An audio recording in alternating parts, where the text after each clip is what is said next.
Hello, everyone, and welcome to another episode of Little Give. I'm so excited about our guest today. You're going to be so surprised by all the cool stuff she's doing. Go ahead, introduce yourself. Tell us where you're from. Tell us what you're all about. Hi, my name is Elicia Ybarra. I am the owner and founder of Pretty Hands, Hard Punches, and I'm a lifelong martial artist. And it is my goal to empower women through self-defense to take control of their own personal safety. Whoa, that's really cool. Very different from what we usually focus on here on this show, but I'm so excited to figure out how you got into this and why you're so passionate about it. Absolutely. Thank you so much. Being a lifelong martial artist, I've really been in the industry my entire life. I started training at 6 years old with the passion and the drive to own my own martial arts studio. Originally, I wanted to be a ninja, like my favorite Ninja Turtle, Donatello.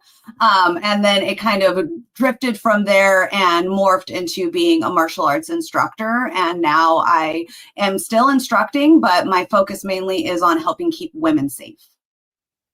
So you have this love for Donatello, right? And you're like, okay, I love martial arts. What made you do that bridge where you go from loving something as a passion to turning it into your business? So I actually faced a lot of abuse in the martial arts industry, especially because martial arts is very much predicated on self-defense. And what you're taught is how to physically defend yourself. But one of the things that they miss is how to protect your mental and emotional space by doing things like setting boundaries and understanding your worth and value. And so it wasn't until my early 30s when I began to heal from the abuse I had endured that I understood that what women truly need in self-defense is an overall concept, not just a physical reaction to an attack. That makes sense. So whenever you're talking about abuse, you're not referring to like being punched and kicked. You're talking about an emotional abuse. Can you give us a little detail on what you mean about that? Absolutely. So what I went through, I was groomed by my martial arts instructor from 13 to 16. Ultimately, he ended up taking my virginity, and it really affected every aspect about myself. I didn't understand what was truly happening at that time. And that's something that I didn't know. I blamed myself internally for what happened to me when I was groomed by my instructor. And then I moved on to another school where I was immediately hooked up with the boss's son. And I faced a very highly controlled environment at that time where the grandmaster controlled almost every aspect of my life for about 3 years. And when that all fell apart, again, I blamed myself internally. And I didn't look at the aspects of things like coercive control, manipulation, a highly controlled environment. These were all buzzwords I wasn't aware of until I went into my own therapy in my 30s. And so when I speak about abuse, I'm not talking about the kicking and the punching and the fighting. I am actually talking about emotional abuse, sexual abuse, and exploitation. Wow, I can see what you mean, that there's a real gap there where everybody's so focused on the other part that they're missing out on this other part. Tell us how you decide to take your pain and turn it into purpose, turn it into something that can actually help other people know what to look out for. In 2020, I actually started my own healing journey. I had a child in 2018, and I was a mother. I was faced with severe postpartum depression that led into severe depression, and I couldn't understand what was happening. Like a lot of moms out there will say when they're dealing with postpartum depression, you don't really understand why you feel so bad. And so as I started to get therapy, I started to understand that the abuse I had endured for so many years was now kind of rearing its ugly head in ways that I wasn't aware of. And so when I took my healing journey into my hands, I started to make better decisions for myself and my family, because my goal then was to not run away from the problem. It was to face it head on. And I did that through what's called EMDR therapy.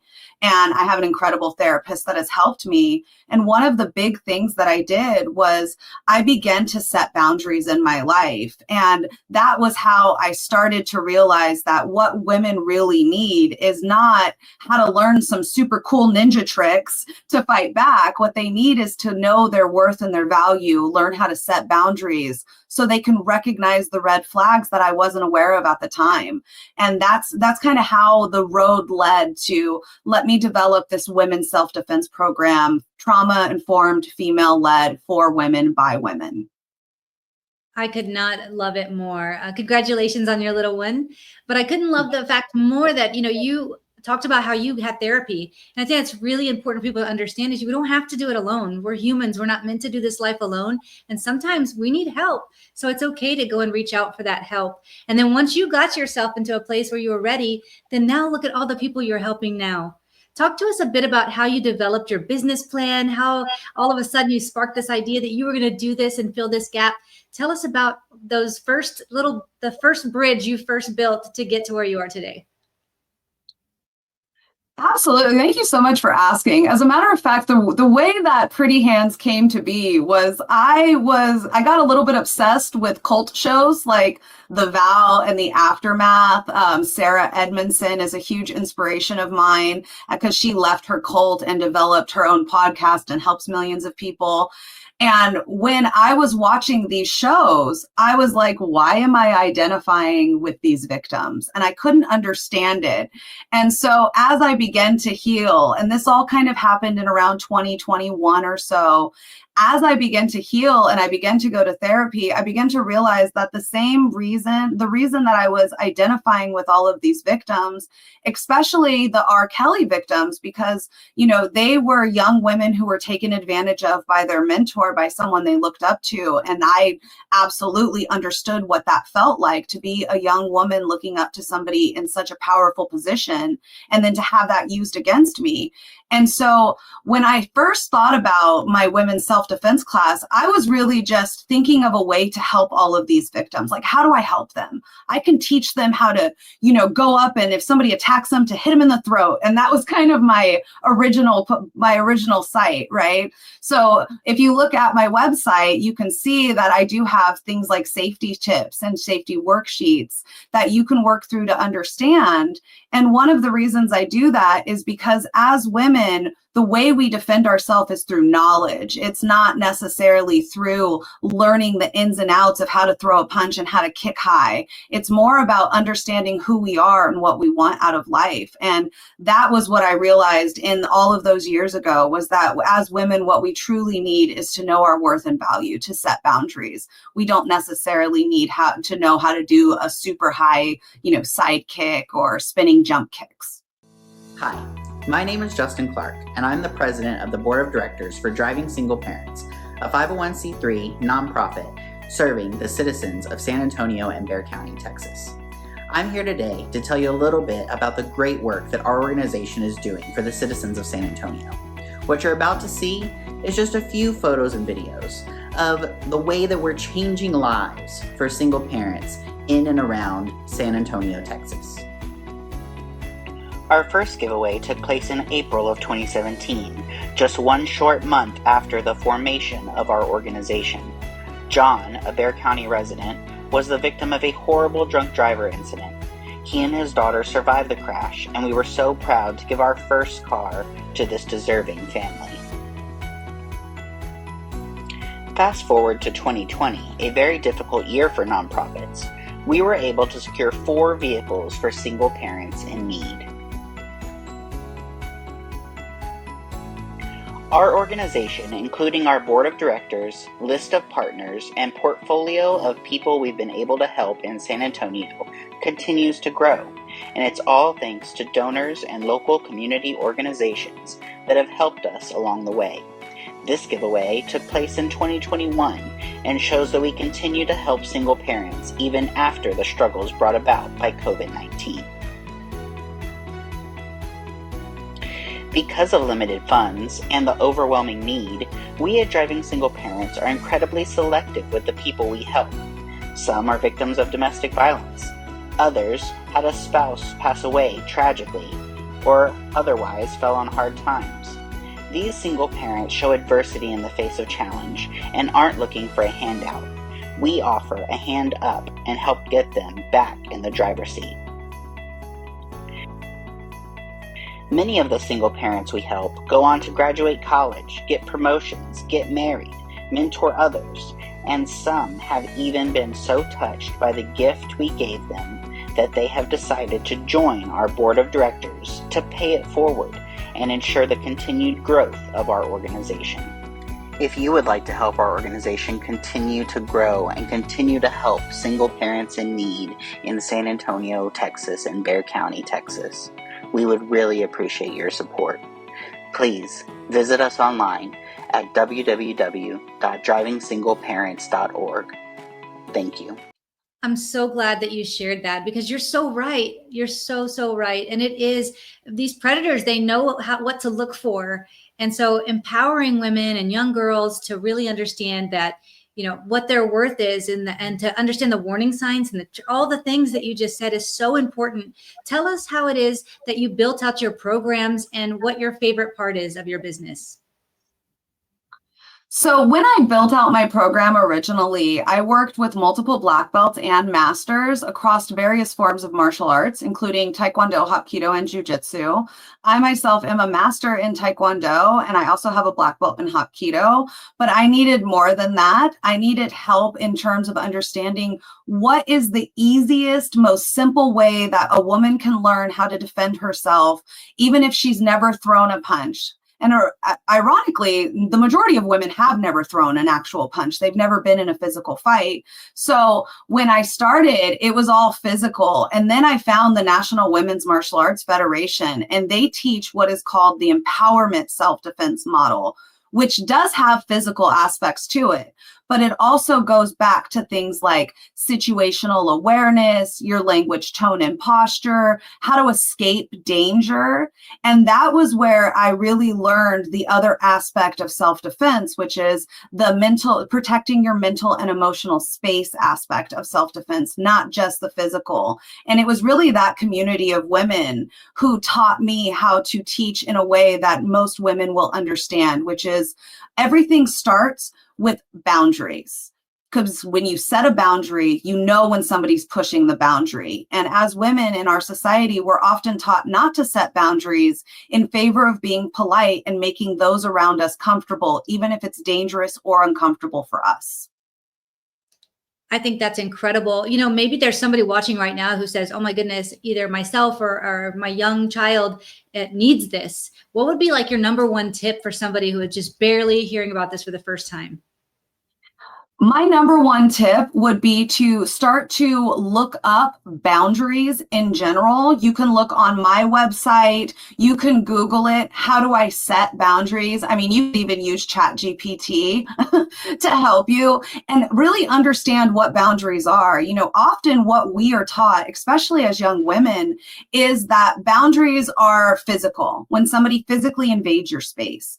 But we're not taught the nuances of boundaries, things like emotional boundaries, time boundaries, professional boundaries, right? Social boundaries. These are all different limits, and what a boundary really truly is at its core. And for anybody who's never really understood boundaries, this is the one tip you can take. A boundary is simply drawing a line of what you will and won't accept. That's it. And so you can take that in every aspect of your life, and you can start understanding and looking into what am I willing to accept and what am I willing not to accept out of this relationship, out of this friendship, out of my professional life. And that will help you gain a start to understand what it is you want out of life. I love everything that you're sharing and all that we're discussing today, because it's just so important. And it seems like something we should all already know, and we should all be taught all the time, whether it's women or young girls or boys or men. Everybody should know these things, but it's really kind of interesting that a lot of people don't. And so I'm glad that you have this service available. Walk us through, like, if a brand new client were to come on to you, what would be like walk us through what that would look like for a new client who's working with you. When a new client works with me, normally the first thing they do is go directly to my website so that they can kind of understand what I do. Most people actually don't know what women's self-defense is. When they think of self-defense, they think of either being a ninja, right, or learning martial arts, or a weapon. They think of pepper spray, especially the pink pepper spray that's sold so easily. They think of a knife or a gun. But when they go to my website and they look through my blog post to kind of hear my story, and then they schedule in my booking page, you can actually schedule some sorry, one moment.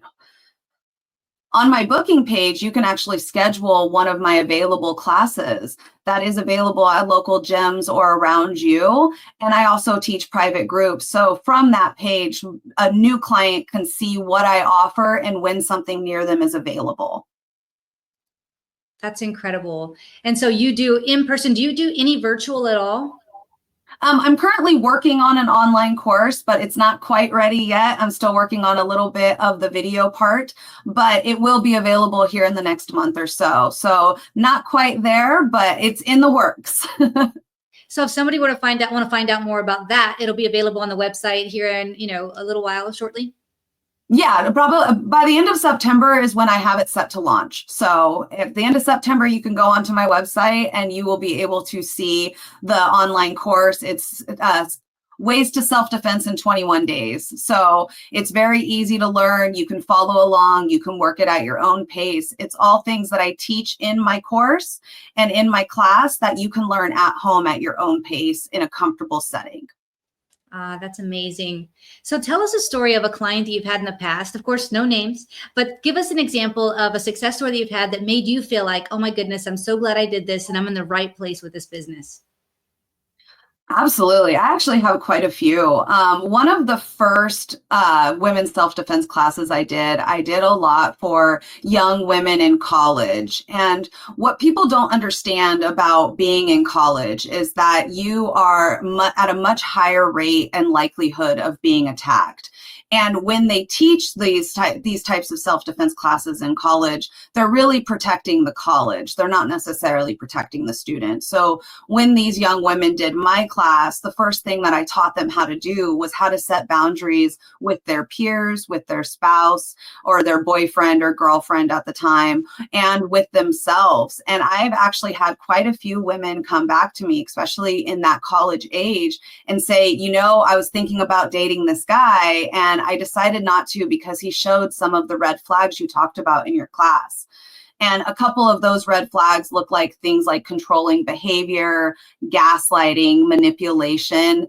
And a lot of times we hear these buzzwords, but we don't really know what they are. And so in my class, I actually go through examples with my students of what that might look like for their age range. And in college, there's a lot of peer pressure. There's a lot of new things that you've never tried. And there's a lot of people who are willing to take advantage of that. And when these young women did my class, they came back to me a couple months later and said that they stopped hanging out with certain people because they didn't like the pressure that these people were adding. And they didn't date this guy because he was showing these red flags. And one of the other things I will add to, and it's my favorite part of the class that I teach, is at the end of my in-person classes, I actually have every single woman break a board with their own hands. And for most women, they have never even thrown a punch. So at the end of this 2-hour class, now they're putting their hand through a board and it's all them. And that empowering feeling is what shows women that not only can they fight back, but they have the right and the worth to set these boundaries and to follow through with not allowing people to treat them in a way that makes them feel bad about themselves. Hi, my name is Andrew Fraley, and I believe that sometimes we all need a little bit of help. If you're in the San Antonio community and you need some legal help, call me at 210-725-4658. Wow, I love those stories. And I like how you pointed out that at colleges, you can be at a higher risk of these type things, especially being young and lots of things happening and being a new place and all the things. So I'm glad that you pointed that out because I think that college students could certainly use, or even high school students can really use what you're teaching here, not just the physical worth, but the self-worth. I love all of it. Tell us, you mentioned earlier in the beginning of this show that, you had gone through some struggles in your life and been through some things. And, I want to know how that, now that you're teaching these other women how to defend themselves, how has it really affected you in your life, being able to really share your knowledge and skills and power with other women? Absolutely. I mean, it's an incredibly empowering feeling. I suffered in silence, feeling like I was alone in my abuse story, and I didn't talk about it openly for years. And that type of burden will really fester in your health, in your mindset, and it begins to erode your self-confidence, your self-worth, and self-value. So as I began that healing journey and I began to get that self-worth and that self-value, and now I see women struggling with the same things that I struggled with, and I'm able to turn my pain into purpose and use my own story to authentically give them examples of, hey, if I can do it, you can do it too. And you know what? You don't have to figure it out on your own. You are not alone as a victim or a survivor. There are people out there that have experienced things that are similar to you. And that's what's most important for me. When I was facing the abuse, it was at a time when abuse was not talked about. This was, 15 years ago, when social media wasn't what it is now. We barely were out of the MySpace days with our top 8. And now it's so widely spoken about. I get messages from people all the time that are like, oh my God, thank you for speaking on that podcast, or thank you for telling your story. I feel less alone. And at the end of the day, that is what I'm trying to do. I use my story because I'm strong enough now. I'm healed enough to be able to talk about it publicly and take that on so that the next woman doesn't feel alone if she faces adversity or abuse. It seems like helping other women has really kind of provided an extra layer of therapy for you too. Do you see that a little bit? Absolutely, 100%. I see it all the time, especially when I'm talking about something like setting boundaries, and I'll get a question and I'll have to really think about it and be like, you know what? I should probably take my own advice on this. I need to set this boundary too. And it's a very, like I said, empowering feeling to help women in general. Most of them on the younger side. Set these boundaries and feel this worth, and not have it as hard as I did. I was very alone in my abuse. I was very alone in my healing journey, and abuse thrives in secrecy. So the more we talk about it, the more we're open about it, the less it's going to thrive. And that's my goal, right? Is to empower women to be able to speak up if something happens to them.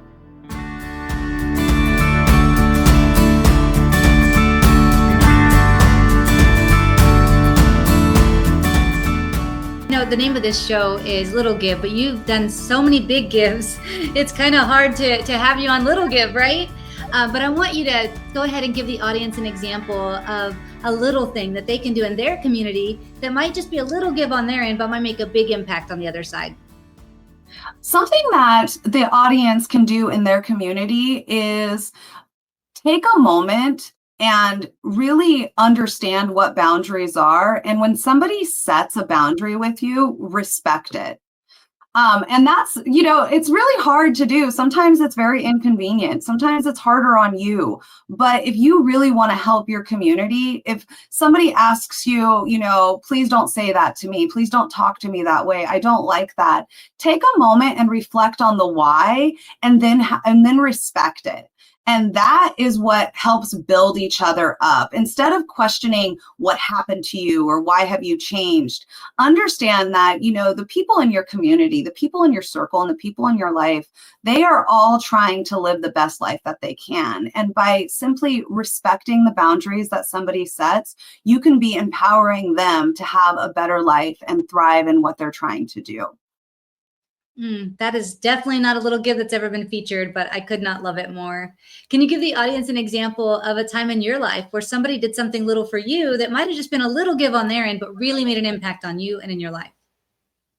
Absolutely. One of the gyms that I work at that's featured on my website, Corona Hills Boxing and Fitness, the owner, his name is Herb. He's an incredible man. And when I first started developing my curriculum, I had nowhere that was allowing me to teach my class without having to put money out up front. And I didn't have a lot of money. And Herb allowed me to actually do my class in his gym and then just pay him a small percentage of the profits instead of requiring me to pay up front.